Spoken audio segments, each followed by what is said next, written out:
प्रमीत जी, wall street journal हो, New York times हो, बड़े बड़े एक्सपर्ट हो, सब एक ही बात कह रहे हैं।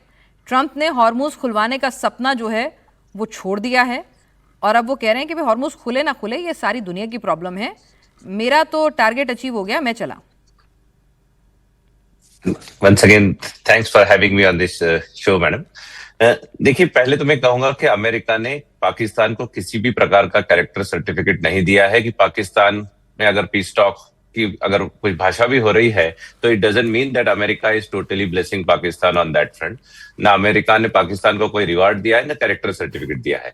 Coming back to the what president Trump has said, मैं पहले भी कह चुका हूं कि he has a very unconventional style and he is very unpredictable. वो पूरे अपने अपोनेंट को और दुनिया को हमेशा सोचने पे मजबूर करते हैं, लेकिन उनकी स्ट्रेटेजिक व्यू पॉइंट एकदम क्लियर है। America first and America's interest first. उसके रहते America puts lot of pressure on the opponent and negotiate on America's term. तो जो भी निगोशिएशन होगा वो स्ट्रेट ऑफ आप देखेंगे कुछ it's matter of just few days और प्रोबेबली अ वीक और टू दैट स्ट्रेट ऑफ हर्मुज भी अमेरिका के कंट्रोल में रहेगा या अमेरिका के इन्फ्लुएंस में रहेगा।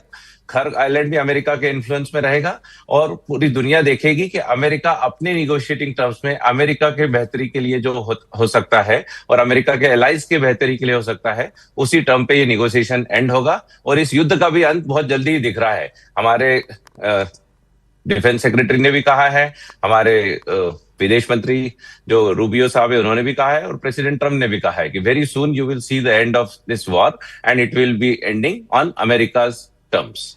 तो प्रमीत जी, अमेरिका की टर्म्स क्या है? क्योंकि वो टर्म्स रोज बदलती रहती है ना, दिक्कत ये है।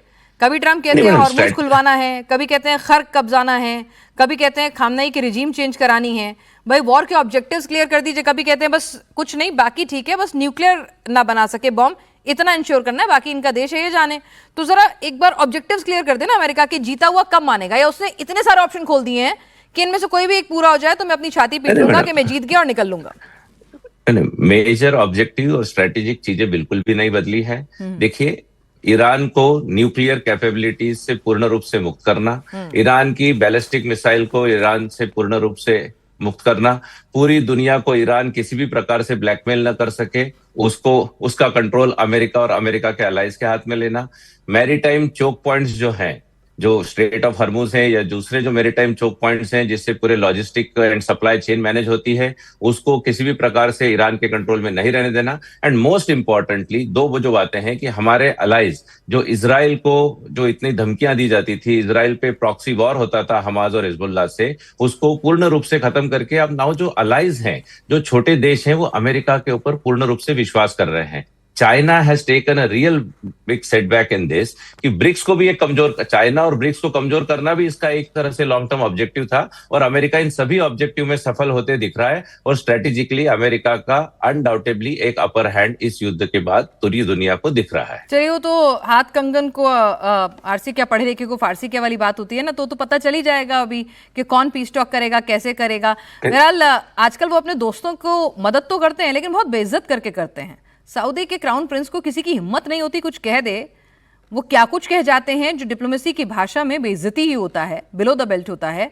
आसिफ रमीज दाऊदी साहब भी हमारे साथ एक्सपर्ट जुड़ चुके हैं इस वक्त सऊदी से। सर, क्या चल रहा है सऊदी में? मतलब क्राउन प्रिंस को बेइज्जत कर रहे हैं और फिर भी सऊदी कह रहा है अमेरिका अमेरिका अमेरिका। देखें, पहली चीज तो ये है कि जब आप चांद की तरफ थूकते हैं या पत्थर मारते हैं तो वो वापस आपकी तरफ आता है, क्योंकि वो ऊंचाई इतनी है।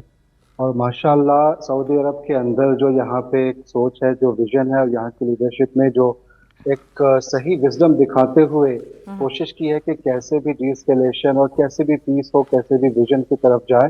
तो कोई भी कुछ बोले, जितना आप उसकी तरफ कहते हैं ना, किसी भी तरह की बात करेंगे उससे कुछ नहीं फर्क पड़ता है। जो नेशनल इंटरेस्ट को देखते हुए सऊदी अरब के अंदर जो चीजें चलती हैं, जो यहाँ पे तरक्की हुई है, जो यहाँ पे अभी आप देखें कि किस तरीके से क्षमता रहते हुए भी, भले ही वो पाकिस्तान, मिस्र, तुर्की सबके साथ मिल के जो एक कोशिश हुई कि कैसे भी आप 18 मार्च की भी मीटिंग्स की अगर बात करें, जो रियाद कंसल्टेशंस पे बात हुई थी, और उसके बाद से सिलसिला चला और अभी पाकिस्तान में जो मीटिंग हुई, तो एक कोशिश ये है कि कैसे भी ये ट्रिपल डी जो मैं शुरू से कहता हूँ, डी एस्केलेशन, डायलॉग, डिप्लोमेसी, उसी की तरफ बात जाए।